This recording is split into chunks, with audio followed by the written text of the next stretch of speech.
We are at it again.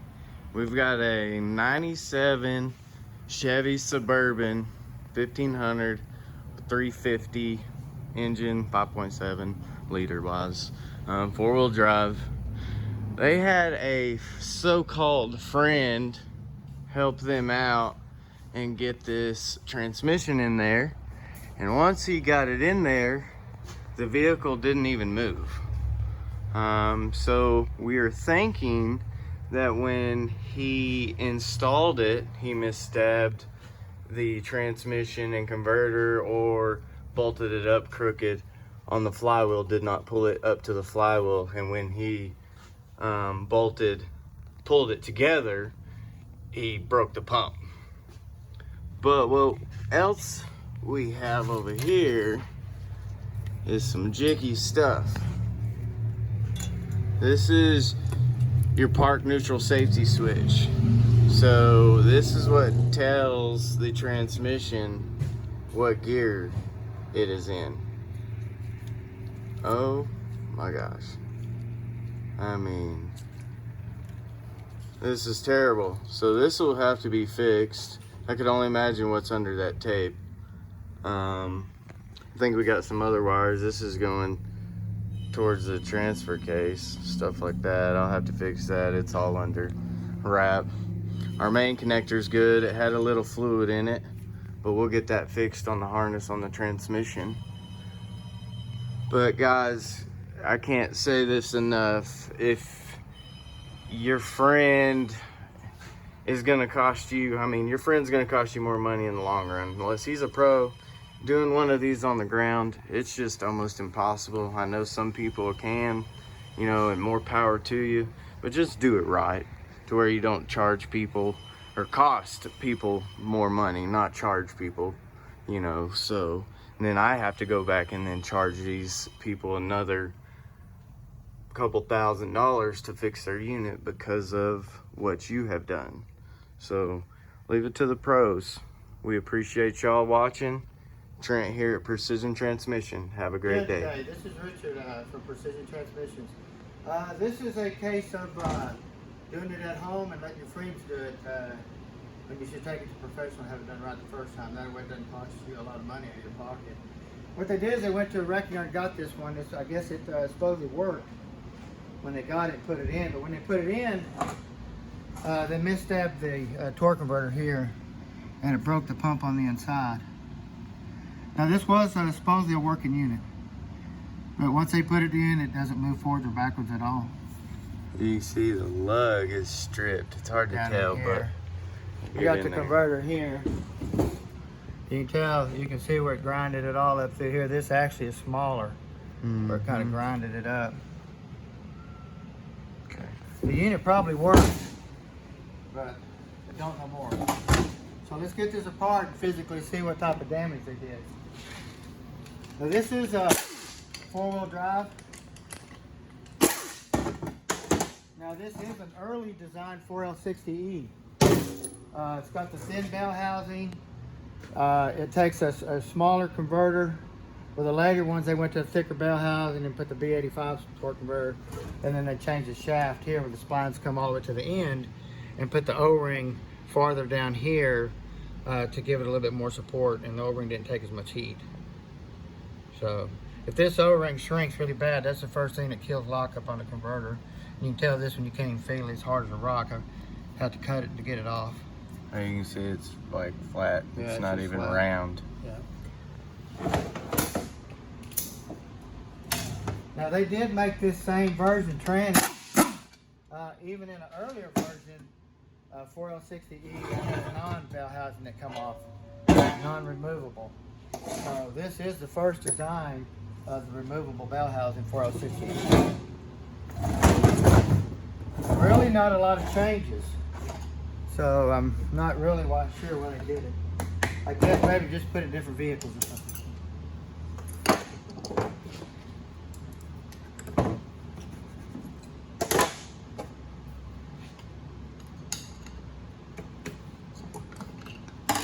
Now I imagine this is probably just a stock unit. All the stuff here doesn't have a Corvette Servo in it or anything like that. It's just a standard equipment.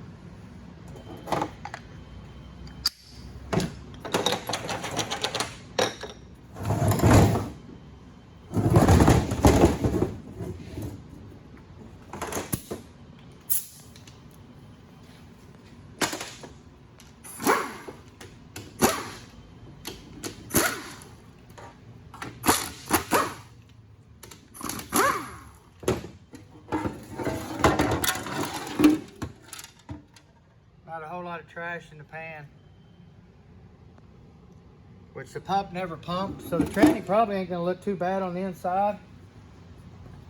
So it just broke the pump right off the bat, so it didn't circulate any fluid through it at all. You can tell the filter never sucked any trash or anything, so it just physically got destructed right off the bat. Excuse me.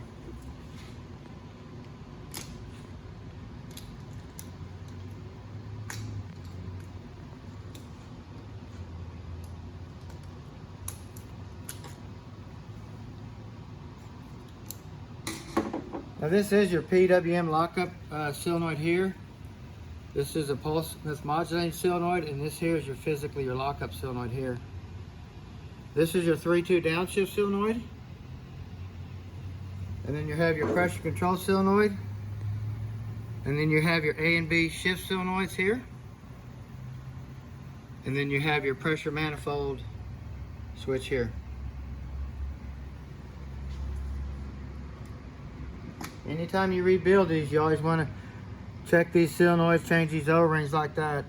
We have a little machine that we can pulsate these and check these solenoids and stuff out. So you always want to check them for flow.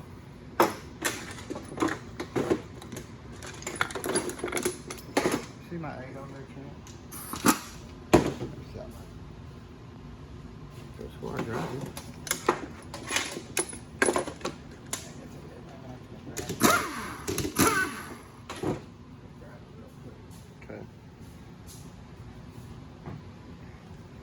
You've got a socket.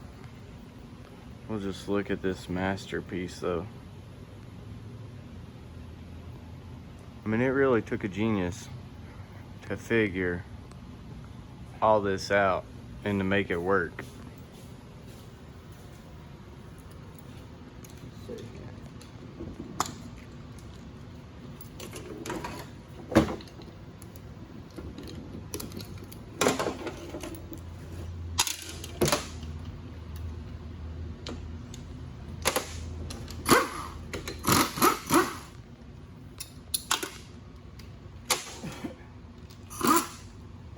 These are the 3 longer bolts I've always been telling everybody about.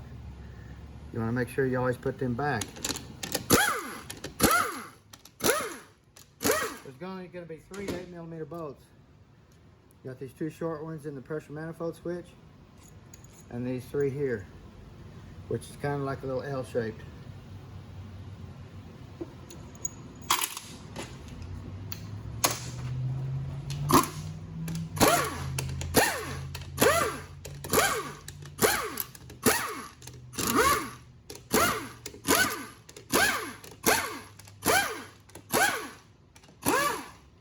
Now some 4L60Es have this deflector that it doesn't splash fluid on the dipstick, so you can check the fluid better. Some of them do, some of them don't. So it's not a necessary thing there.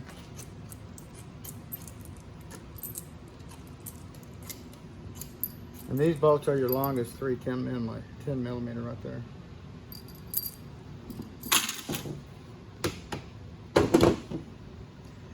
They do make a later version on this one that has a cover over it. These had real bad problems about all the metal getting in here, just from break-in metal and normal metal that this unit makes, and causes shorts and stuff like that. So they did make an updated version on this switch.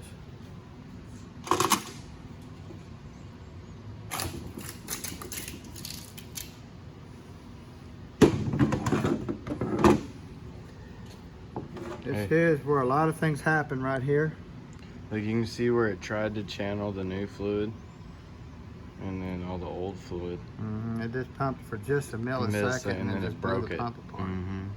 That's awesome. So, that's cool.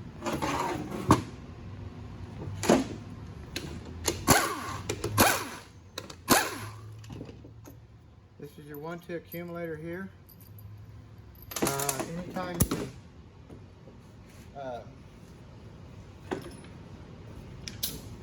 get one of these with a plastic piston in it, like this one, you always want to update it to an aluminum piston like this. And when you update this piston, you get a little bit more control over how far this piston strokes. If you notice here, this shank is a little taller than this one here, which this piston going in here will shorten the shift and the accumulator stroke altogether. So it changes it all up when you change just going to this one piston. Nice.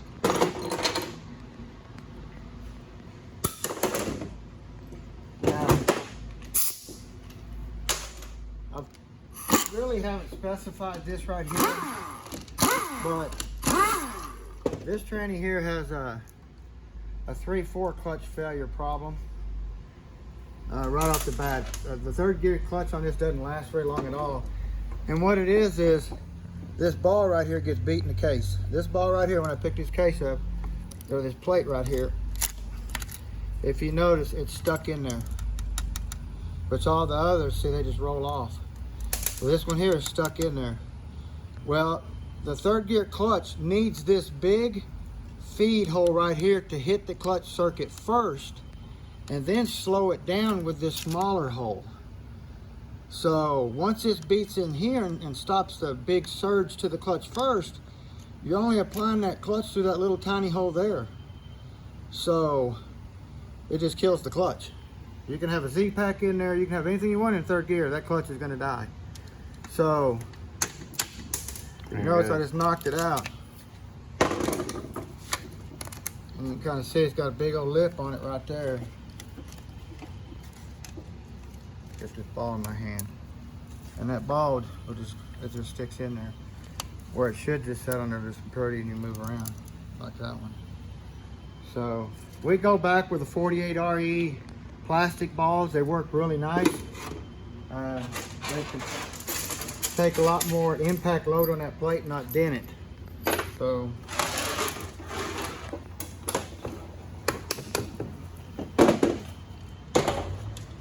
when you unplug your tranny and take it out, you always want to make sure there's no fluid in here.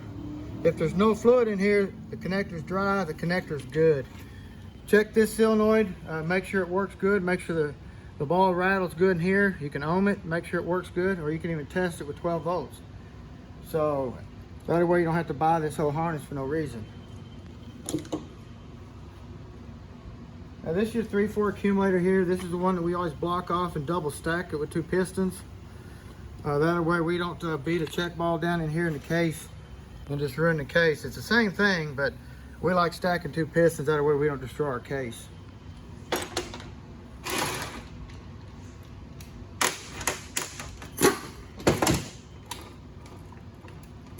They make different lengths on this right here. From a 4L60E 65, you got to be really careful. From the 700, 700 is a lot longer. You don't want to get it mixed up. You just got a bunch of stuff laying around like we do. We have stuff laying around all over.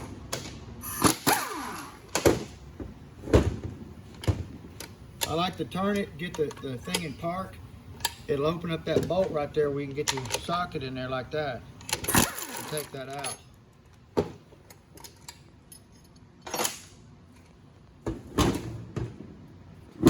Pretty nasty used unit. Yeah.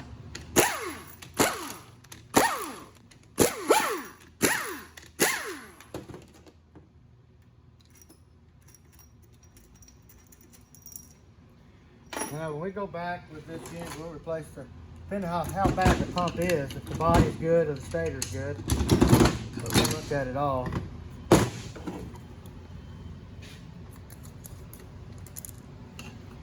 You always want to get this anchor right here out of the band. See how it popped up right here? If you try to grab this shaft and pull this out, that band will hang on this drum down here and you can't get it out. You almost have to destroy the drum. So take a screwdriver, get in here and pop that out like that, get the band off the anchor, and then you can pull it out just like that. If not, that band will hang on this lip right here and you just can't get it out. I mean, you'll destroy the band and all kinds of cool stuff. Well, let's look at this pump and see what type of damage we have here. You know, these units cost so much now, even when they're in a wrecking yard, or if they're good, you don't want to destroy them. So you can come in here and look how it just destroyed this whole pump from this stabbing the converter and bolting it up to the back of the motor. Which they did start this one and try to fill it full of fluid. It didn't move. So it basically, it's got ruts all the way around through here. So it just wiped it plumb out. So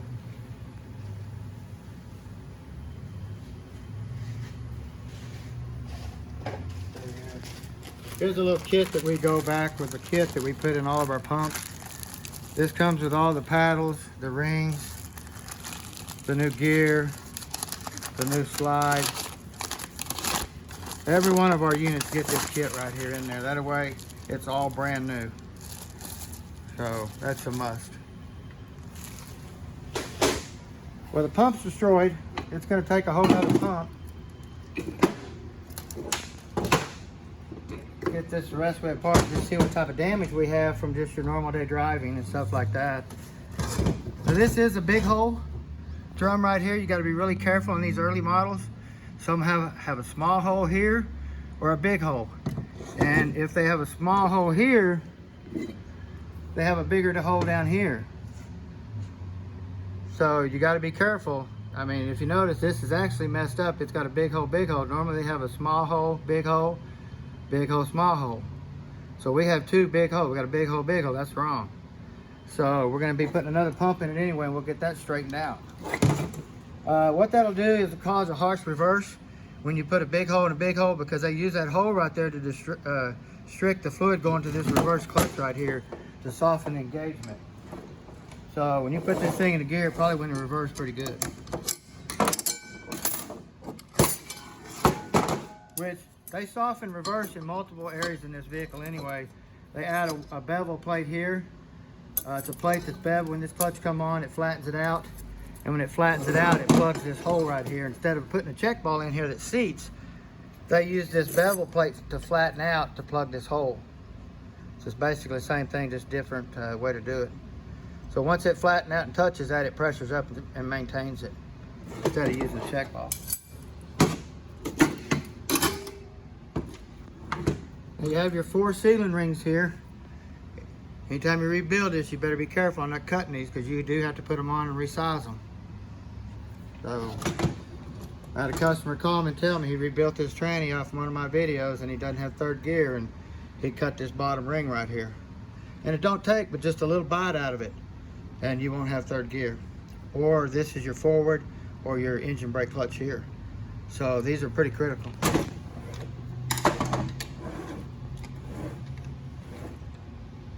Open and go.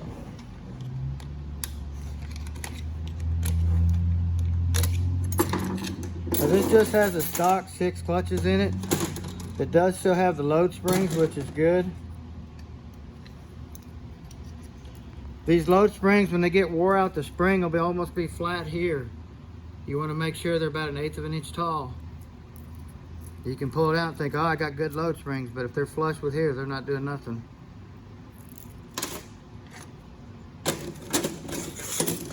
Now, by looking at this, we have a forward clutch issue too. You can see how much play right here is in this snap ring, and you can see how spongy that is. I can tell you right now, the forward clutch is burned up in this tranny. Could that be part of the pump burning it up? Hard to say, because the vehicle never moved. I kind of doubt it. I don't think the tranny worked when they bought it. So let's take it apart and see.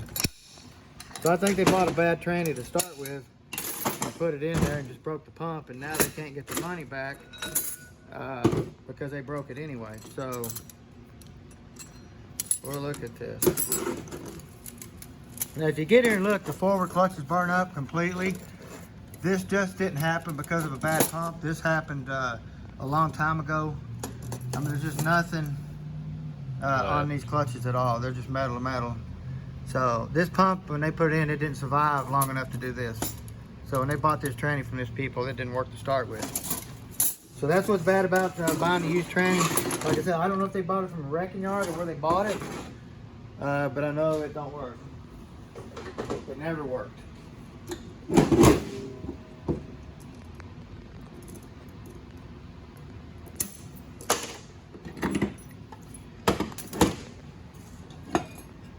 Now since this is such an early 4060E, it doesn't have the roller bearing clutch hub or nothing like that we put in here. We will be updating it to the roller bearing hub. When they added tow haul to the 4L60E, they put a roller bearing here to give it some overdrive towing capability, and then we had a little bit of camera failure for just a minute, but what I was trying to say was when they added tow haul to the shifter handle, they added a roller bearing right here instead of a thrust washer. So there's a lot of load on this washer in 4th gear, so they added a roller bearing like this. So we'll update this tranny to that. Also, the shell right here, this area is really soft on the factory shell. You can see the splines are almost stripped out.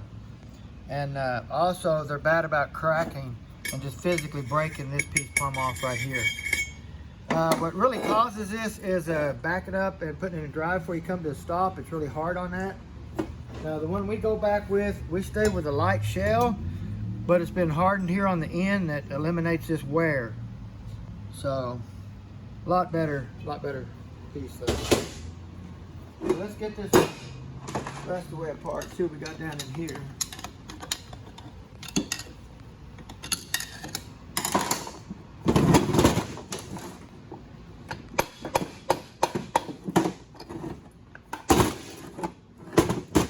Just like that. Got your anti-clunk spring for your support here. This little tranny's pretty wiped out. It looks like to me this tranny come out of a stuck vehicle. That's what it looks like. That the tranny, the way the reverse clutch is burnt out of it, and the forward clutch is burnt plumb out of it. This tranny never worked. The pump being broke didn't cause this right here because the vehicle never moved when they never left the driveway. So when they put this unit in, it was already burnt completely up. It's been stuck in the mud. It's the only way you can burn the reverse and the forward clutch out of them at the same time, pretty much. So just 4 pinion planets. You want to check these gears out, make sure there's no wobble. Side to side plate, make sure your thrust washers are all in them. This little bearing right here is the #1 failure. You want to check that out really good, clean it. You can put this down in there after you get it cleaned, and you can sit there and push on it and roll it and tell if it's really smooth or if it's got a bad bearing or roller inside there. So you want to really check that. This is a 4-wheel drive unit. Look back here in the wear where the case bushing runs for wear. Got a little bit of rust here. You can tell that also the tranny had water in it because the way the valve body gaskets are coming off here. They're really, and they were stuck to here. So this thing's been in the water. But we'll get this thing cleaned up, put all of our good stuff in our Z-Pack, our white bands and bushings, and update the roller hub and stuff like that, and get him back on the road. If y'all need anything, give us a holler at Precision Transmissions. Have a good day.